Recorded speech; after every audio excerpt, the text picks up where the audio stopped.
Do we really understand gratitude? Do we understand that our freedoms are dependent on others' sacrifice? On their determination? On their service? Do we really take into account the ones that choose something bigger than themselves? The faces we see every day? The ones we pass in the hallways? These are the faces who have loved ones that serve in the armed forces.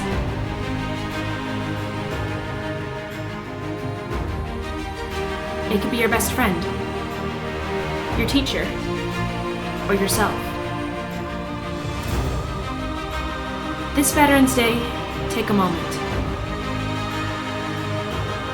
A moment to understand and appreciate those that protect your freedoms.